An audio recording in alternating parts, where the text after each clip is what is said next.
எல்லோருக்கும் வணக்கம். Welcome to Fathima சமையல் விலாக்ஸ். இன்னைக்கு நம்ம வீடியோவில் என்ன பார்க்க போறோம் அப்படின்னா, வஞ்சர மீன் வந்து தொக்கு கிரேவி எப்படி வேணாலும் சொல்லலாம், அதுதான் பார்க்க போறோம். அதுக்கு முதல்ல நீங்க ஃபாத்திமா சமையல் விலாக்ஸை சப்ஸ்கிரைப் பண்ணாதவங்க ப்ளீஸ் சப்ஸ்கிரைப் பண்ணி வச்சுக்கோங்க. அப்பதான் அடுத்தடுத்து போடுற வீடியோ உங்களுக்கு அப்டேட்டா வந்துட்டே இருக்கும். இப்போ வாங்க வீடியோக்குள்ள போகலாம்.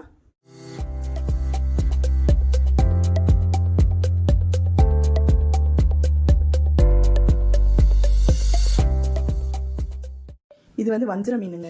இது வந்து ஆஃப் கேஜி தான் எனக்கு கிடைச்சது. ஆஃப் கேஜில் பார்த்தீங்கன்னா எனக்கு போதும், கொஞ்சமாக செய்யறதுனால ஒரு நேரத்துக்கு மட்டும்தான் அப்படின்னு சொல்லி லஞ்சுக்கு மட்டும்தான் அப்படின்றதுனால எனக்கு கொஞ்சமாக போதுமான அளவு 2 பேருக்கு. இது பார்த்தீங்கன்னா ஒரு 4 பீஸ் எடுத்து நான் வந்து மசாலா போட்டு வச்சிருக்கேன் நான் ஃப்ரை பண்ணுறதுக்கு.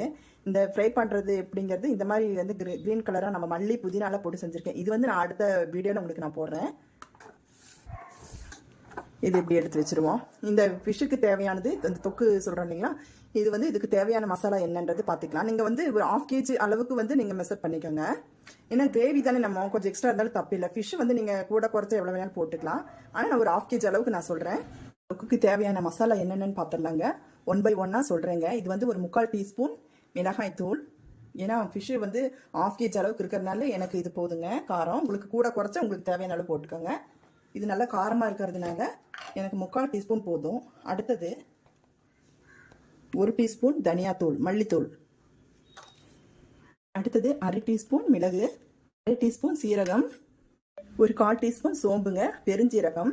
உங்களுக்கு இந்த ஸ்மெல் பிடிக்கல, வாசம் பிடிக்கல அப்படின்னாக்கா நீங்கள் வந்து இதை வந்து ஸ்கிப் பண்ணிக்கலாம். எனக்கு பிடிக்கும் அப்படின்றதுக்காக நான் போடுறேங்க.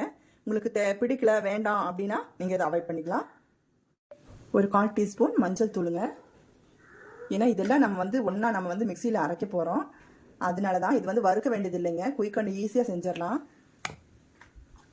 இதுக்கு அடுத்தது வந்து இன்னும் போட வேண்டியது இருக்குது மசாலா, நான் சொல்கிறேங்க.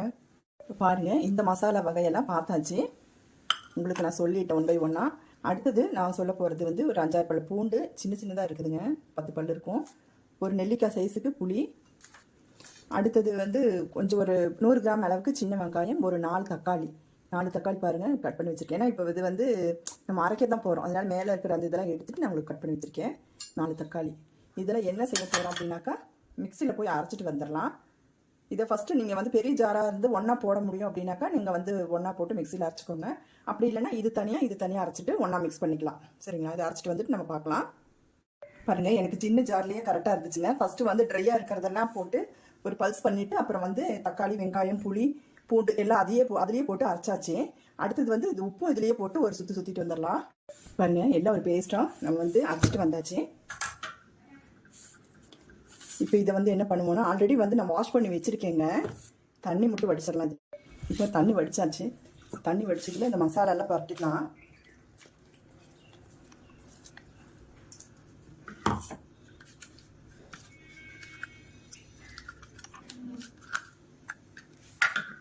ஏன்னா இதெல்லாம் நம்ம வந்து மசாலா ஒன்றும் வறுக்கவோ வதக்கவோ போகிறதில்ல. இது வந்து 1 பாட்டு குக்காக தான் பண்ண போகிறோம். பரட்டியாச்சு. இதுக்கு அடுத்தது பாருங்கள், ஒரு மண் சட்டி.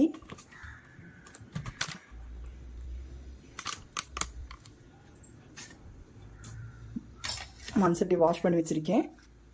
இதை வந்து நம்ம அப்படியே எடுத்து போட்டுக்குவோம்னா,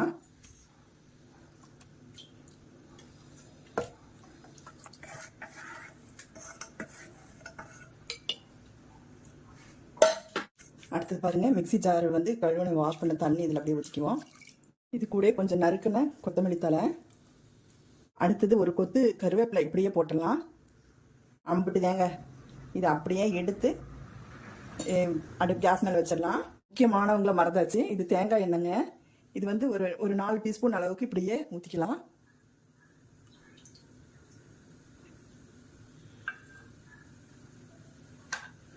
அவ்வளோதான். இது அப்படியே மூடி போட்டுருவோம். மூடி போட்டு ஒரு கொதி வந்த உடனே அப்புறம் வந்து நம்ம சிம்மில் வைக்க போகிறோம். சிம்மில் வச்சுட்டு ஒரு 5 நிமிஷம் அப்படியே விட போகிறோங்க. இது ஆக்சுவலாக பார்த்தீங்கன்னா இது எப்படி செய்வாங்க அப்படின்னா, எங்கள் அம்மா எல்லாம் செய்வாங்க. அடுப்பு இருக்கு இல்லைங்களா, அடுப்பில் வந்து இதில் அம்மியில் அரைச்சிட்டு இந்த மசாலாவை அரைச்சி அதுலேயே போட்டு எல்லாம் மீனெல்லாம் ஃபிஷ்ஷெல்லாம் அப்படியே பரட்டி அப்படியே கோட்டிங் எல்லாம் கொடுத்துட்டு அந்த கல் கழுவுன தண்ணி இருக்கு இல்லைங்களா, அம்மிக்கல் கழுவுன தண்ணி அதை எடுத்து வலிச்சு ஊற்றிட்டு இந்த மாதிரி மண் சட்டி வச்சு அடுப்பில் செய்வாங்க. அடுப்பில் செய்யும்போது அதனுடைய டேஸ்ட்லாம் ரொம்ப செம்மையாக இருக்கும். ஓப்பன் பண்ணி பார்ப்போம். பாருங்கள் கொதி வருது. இப்போ வந்து நம்ம இதை அப்படியே பெரட்டி போட்டுக்குவோம். சிம்மில் வச்சிடலாம்.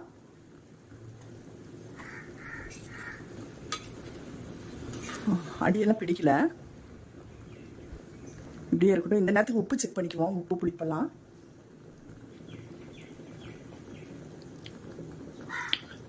வா, சூப்பராக இருக்குது,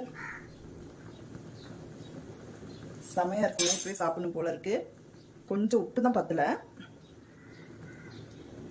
பின்ன நான் போட்ட அந்த தக்காளி புளி எல்லாமே பர்ஃபெக்டாக கரெக்டாக இருக்குது. உப்பு மட்டும் மேலே போட்டுக்குவோம் கொஞ்சமாக.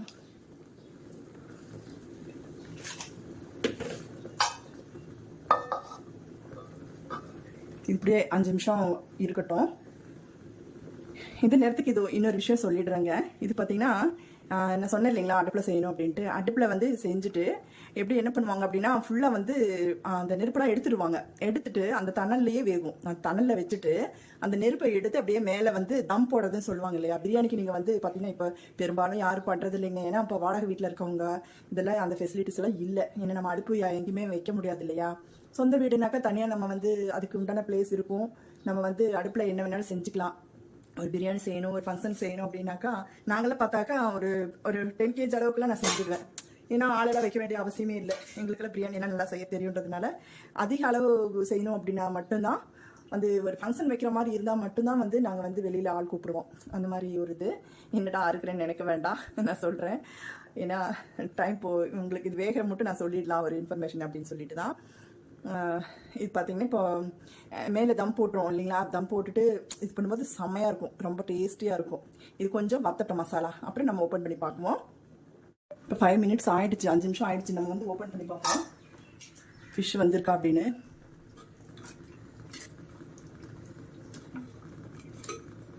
ஏன்னா ஃபிஷ்ஷுக்கெல்லாம் பார்த்தீங்கன்னா 5 நிமிஷம் தாங்க. ஓ, எழுந்திரிச்சு. இப்போ வந்து இதை ஆஃப் பண்ணிடலாம். குயிக் அண்ட் ஈஸியாக வெரி டேஸ்டியாக ஒரு வஞ்சர மீன் தொக்கு ரெடி ஆகிடுச்சுங்க. இது வந்து ஒயிட் ரைஸ், இட்லி, தோசை இந்த மாதிரி எதுனாலும் கூட சாப்பிட்லாம், செம்மையாக இருக்கும். இதே மாதிரி நீங்களும் ட்ரை பண்ணிவிட்டு உங்களுடைய ஃபீட்பேக்கை கொடுங்க. என்னுடைய சமையல் பிடிச்சிருந்தா ஃபாத்திமா சமையல் விளாக்ஸுக்கு சப்ஸ்கிரைப் பண்ணுங்கள், சப்போர்ட் பண்ணுங்கள். தேங்க்யூ, தேங்க்ஸ் ஃபார் வாட்சிங். எல்லோருக்கும் நன்றி, வணக்கம்.